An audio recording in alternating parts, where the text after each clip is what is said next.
Hello everyone, welcome back to our YouTube channel. इस video में हम बात करने वाले हैं स्मॉल केस के बारे में। आप में से बहुत से लोगों को स्मॉल केस के बारे में नहीं पता होगा। देखो, होता क्या है कि आप अगर इक्विटी मार्केट में इन्वेस्टमेंट करना चाहते हो तो there are various alternatives through which you can participate in the equity market. Like आप डायरेक्ट इन्वेस्टमेंट कर सकते हो, थ्रू म्यूचुअल फंड आप इन्वेस्टमेंट कर सकते हो, आप पोर्टफोलियो मैनेजर को हायर कर सकते हो, और उसी तरह से एक वे आता है स्मॉल केस का। स्मॉल केस के थ्रू आप डायरेक्टली इक्विटी मार्केट में इन्वेस्टमेंट कर सकते हो। मैं आपको ना इन सारे ऑल्टरनेटिव्स का एक जज दे देता हूँ, जिससे आपको एक क्लियर आइडिया मिल जाएगा and then you will be able to make decision based on this thing. अब एक एक करके ना हम समझते हैं। सबसे पहले अगर आप डायरेक्ट इन्वेस्टमेंट करना चाहते हो तो डायरेक्टली आप इक्विटी मार्केट में इन्वेस्टमेंट कर सकते हो, but it requires a lot of experience, a lot of financial acumens through which आप फाइनेंशियल मार्केट से पैसा जो है वो बना सकते हो। तो देखो, जब आप डायरेक्टली इन्वेस्टमेंट करते हो ना तो वहां पर रिस्क ज्यादा हो जाता है लॉस करने का, क्योंकि आपने अभी जस्ट इनिशियली स्टार्ट किया है या फिर आपके पास में उतनी नॉलेज नहीं है, उतना टाइम नहीं है, क्योंकि आपको अपने पोर्टफोलियो को ना सिर्फ इन्वेस्टमेंट करके छोड़ना पड़ेगा, उसको ट्रैक भी करना पड़ेगा। कहीं कोई गलत न्यूज़ तो नहीं आ गया है, पोर्टफोलियो कितना % से डाउन है, क्या जिस हिसाब से जो सोच करके मैंने इन्वेस्टमेंट किया था क्या कंपनी उस हिसाब से परफॉर्म कर रही है कि नहीं कर रही है, and different a lot of other things that are happening that you need to track on weekly monthly basis. और इसके साथ जब आप डायरेक्टली इन्वेस्टमेंट करते हो ना, तो अगर आपको इन्वेस्टमेंट से अच्छा रिटर्न कमाना है तो you need a good capital. ठीक है, तो ये 2-3 चीजें होती हैं जब आप डायरेक्टली इन्वेस्टमेंट करते हो, तो आपको ये ध्यान में रखना पड़ता है। और हो सकता है कि आप बहुत सारे लोगों से कॉल्स लेते हो और कॉल्स के थ्रू जो है वो इन्वेस्टमेंट करते हो, but keep in mind in the long run हो सकता है आप थोड़ा बहुत प्रॉफिट भी कमा लो, but in the long run आप क्या कर रहे हो, सिर्फ बाय और सेल कर रहे हो on recommendation of the others. आप जो पैसा कमा रहे हो ना थोड़ा बहुत, वो एक्चुअली में आपकी एसेट नहीं है, बिकॉज आपकी एसेट, आपकी अंडरस्टैंडिंग बिल्कुल भी बिल्ट ही नहीं हो रही है जिसके बेसिस पर आप इन्वेस्टमेंट करोगे, क्योंकि आपको घंटा नहीं पता है कि आप वो खरीद क्यों रहे हो।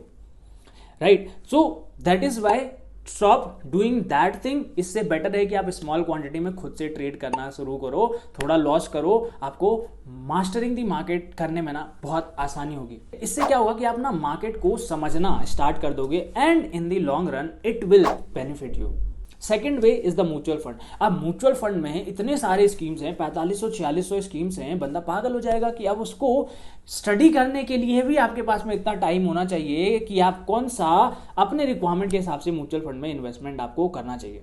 बट कीप इन माइंड, जो म्यूचुअल फंड होता है वो बास्केट ऑफ स्टॉक्स में इन्वेस्टमेंट करता है, और यहां पर आपको ना एक डाइवर्सिफिकेशन पर्सपेक्टिव से जो आपका रिस्क होता है वो बैलेंस हो जाता है, एंड दैट इज वाई जो आपका रिटर्न होता है वो रिटर्न भी कंपैरेटिवली कम हो जाता है। आपको और डिटेल में जानना है म्यूचुअल फंड के बारे में कि म्यूचुअल फंड कैसे वर्क करता है, एसआईपी और एसआईपी क्या होती है, लमसम इन्वेस्टमेंट क्या होता है, तो उसका लिंक मैं आई बटन पर दे दूंगा, वहां पर क्लिक करके आप इन्वेस्टमेंट कर सकते हो। अब हम बात करते हैं स्मॉल केसेस के बारे में। देखो, स्मॉल केसेस क्या होता है, it is a combination of the mutual funds scheme and the portfolio manager services. That means कि यहां पर क्या होता है कि एक स्कीम होता है, दैट मीन्स कि यहां पर बहुत सारे स्मॉल केस होते हैं, जिसमें क्या होता है कि एक पर्टिकुलर बास्केट ऑफ स्टॉक्स होते हैं, जिसमें 15 stocks, 10 stocks, based on the strategy और जो इन्वेस्टमेंट मैनेजर सोच रहा है किसी थीम पर, किसी पर्टिकुलर स्ट्रैटेजी को यूज कर रहा है, तो उसमें क्या करता है वो अपने हिसाब से 10-15 स्टॉक्स जो होते हैं वो इन्वेस्ट करता है और उसको आपके लिए अवेलेबल करवाता है कि so that if you want, और अगर आपको लगता है कि यहां से आपका अच्छा रिटर्न मिल सकता है तो आप उसमें भी जा करके इन्वेस्टमेंट्स कर सकते हो। अब उसके लिए ये क्या करते हैं, तो ये आपसे एक स्मॉल सम ऑफ फी जो है वो चार्ज करते हैं to maintain that small case. That means कि उसमें रीबैलेंसिंग की भी जरूरत पड़ती है, उसको ट्रैक करना पड़ता है, तो उसके ट्रैकिंग भी ये करते हैं। और इसमें सबसे अच्छी बात क्या होती है कि जब आप म्यूचुअल फंड में इन्वेस्टमेंट करते हो तो वहां पर आपको ओनरशिप नहीं मिलती है, बट जब आप यहां पर इन्वेस्टमेंट करते हो तो जो भी पैसा आप यहां पर इन्वेस्ट कर रहे हो ना, तो जो भी स्टॉक्स उच्च स्मॉल केस में होगा उसकी ओनरशिप आपके पास ही रहने वाली है, और उन सब चीजों को भी मैनेज आपको ही करना पड़ेगा। इसके लिए आपको जस्ट एक अमाउंट उनको फी एज अ फी पे करना पड़ता है, सो दैट इन केस अगर मान लो कि रीबैलेंसिंग की जरूरत पड़ती है तो आपको अपने आप नोटिफिकेशन आ जाता है, जाकर के आप खुद भी इस चीज को फिर रीबैलेंस कर सकते हो in order to sync with the manager जिन्होंने वो स्मॉल केस क्रिएट किया हुआ है। So this is all about the small case. अब स्मॉल केस में भी आपके पास बहुत सारे ऑप्शंस होते हैं, फ्री वाले भी होते हैं, पेड वाले भी होते हैं। पेड वाले में क्या होता है कि वहां पर 6 मंथ, 3 मंथ्स या फिर ईयरली जो होता है सब्सक्रिप्शन होता है, कि जो भी आप स्मॉल केस चूज कर रहे हो इन्वेस्टमेंट पर्पज के लिए, तो वहां पर आपको इन्वेस्टमेंट करना पड़ेगा।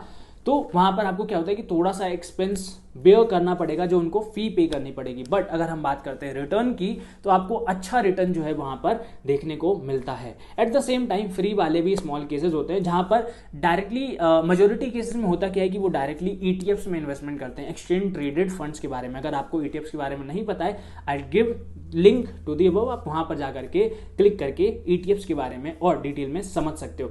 तो ईटीएफ क्या होता है, वो पर्टिकुलर इंडेक्स को ट्रैक करते हैं, तो बेंचमार्क को ट्रैक करने की कोशिश करते हैं। तो इसीलिए क्या होता है कि उनका जो रिटर्न होता है सिमिलर टू दी बेंचमार्क होता है, थोड़ा ऊपर नीचे हो सकता है, मोर और लेस नीचे ही होता है। लाइक अगर हम बात करते हैं मैन्युफैक्चरिंग सेक्टर की, तो वो फंड मैनेजर क्या करेंगे कि जो भी स्टॉक्स को मैन्युफैक्चरिंग से फायदा होने वाला है ना, वो ऐसे ही स्टॉक्स को एक बास्केट में क्रिएट करेंगे। दैट मीन्स कि बहुत सारे 10-15 स्टॉक्स लेंगे और एक बास्केट उनका क्रिएट करके वो जो होगा इस प्लेटफॉर्म पर अवेलेबल करवा दिया जाएगा। And then you will be able to track कि आपने जो भी पैसा लगाया है वो कौन से स्टॉक्स में गया हुआ है, कितना % रिटर्न जो है सिंस इंसेप्शन, और जब से आपने रिटर्न कमाया तब से आप उस चीज को नोटिस कर सकते हो। एट द सेम टाइम यहाँ पर जो ट्रांसपेरेंसी होती है, यहाँ पर जो आप अपने पैसों को ट्रैक कर सकते हो, वो इजीली कर सकते हो। और क्या होता है कि स्मॉल केस जो होता है वो डायरेक्टली आपके ब्रोकर के अकाउंट से लिंक होता है, तो जो भी आप इन्वेस्टमेंट करते हो ना, वो आपके पास ही रहता है।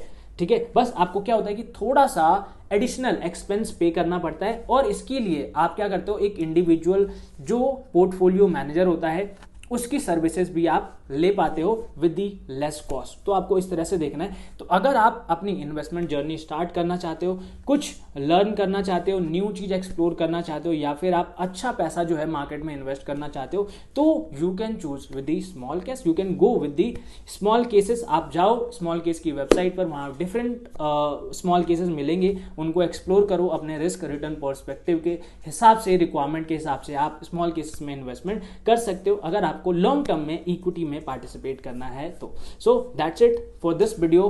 Thank you. If you like the video, make sure to hit the like button, and अगर आपको ऐसे ही और वीडियोस चाहिए तो make sure to subscribe this channel. Thank you.